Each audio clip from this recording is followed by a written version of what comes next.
Kalela Williams, Literary K, and I'm going to discuss A Promised Land by Barack Obama. If you're on Zoom with the rest of your book club members, you can just play this video, share your screen, and discuss the questions with everyone else. In A Promised Land, Barack Obama explores his first run for president and his first years in office.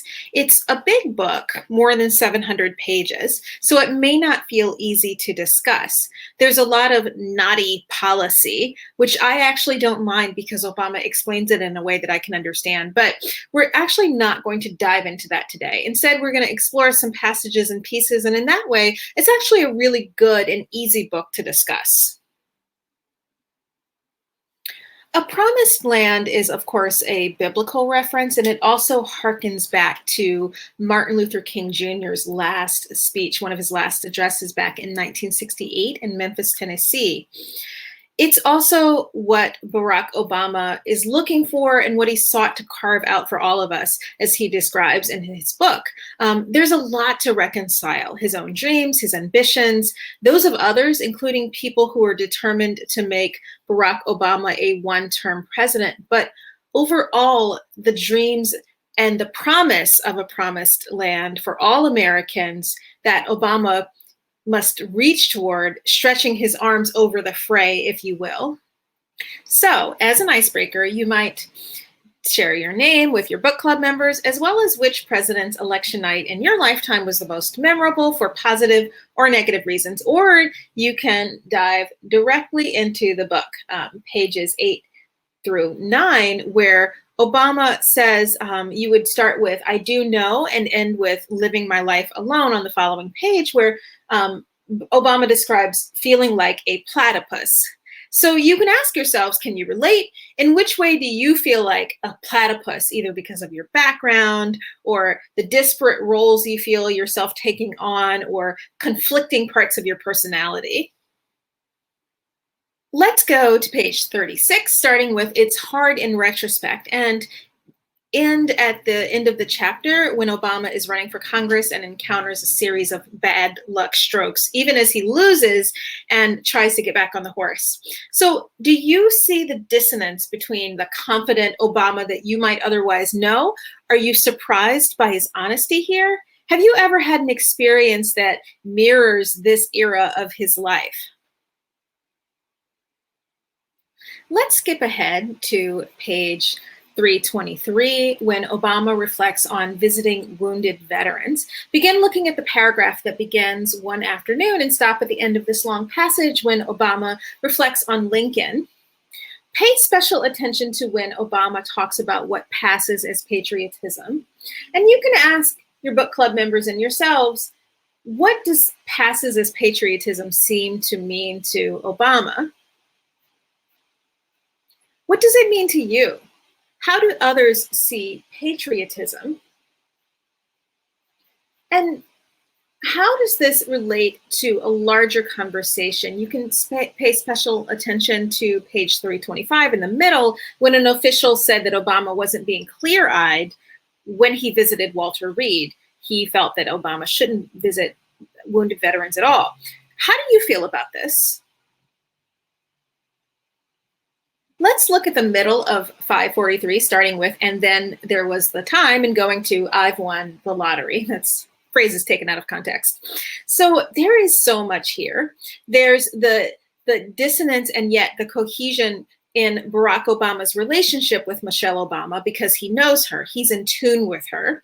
There's the difficulty that it must have been for Michelle, the lack of choice, the lack of freedom that she had and that Barack Obama understands. And there's really, of course, the way that his own feelings about his lack of freedom tap into his feelings about her feelings about a lack of freedom. So you can explore this passage and think about relationships that you hold close and dear. How are you in tune with the other person? You can also, of course, explore relationships that perhaps aren't so solid. So we're going to move around in the book a little bit here. Pages 568 to 571. So here's the question. Do you remember the Deepwater Horizon disaster? Discuss. And is there anything in the way that Barack Obama describes it that makes you mad, anything that makes you laugh. Discuss. Have you ever felt attacked on all sides? And what about the voice again here, the honesty, especially as Obama owns up to how he treated his press? And finally, it's fitting that Obama says, he mentions the idea of being in the barrel going over Niagara Falls. Have you ever felt like you were in the barrel, either going over the falls or however your mind might make, whatever it might make of this? Page 662, starting with I was distracted. So Barack Obama inspires these kids, but he feels like he can't change the systems that control so much of their lives. And of course, he's talking about kids in Brazil. But I think in some ways, he's also talking about kids even in the US. There's a lot that he can't do. There's a lot that he can do, but there's a lot that he can't. And so, of course, he goes from the idea of inspiring others' kids to the disconnect that he feels with his own daughters. His own daughters are moving away from him, but not as fast as he fears. The question is, well, there's a few questions. What must these years have been like for the girls, for the Obama's girls?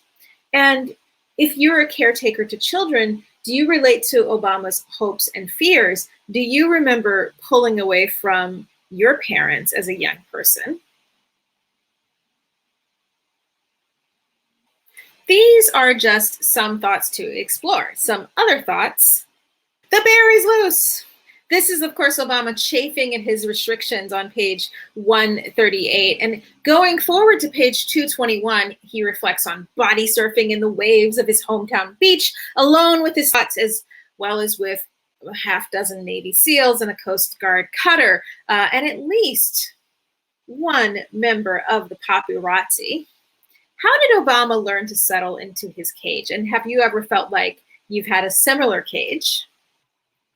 I love the translations on page 248. What kind of translations have you made at work, with your kids, with your friends, your partner, or them with you? And for a laugh, you might even show the Key and Peele episodes of the Anger Translator during your book club talk.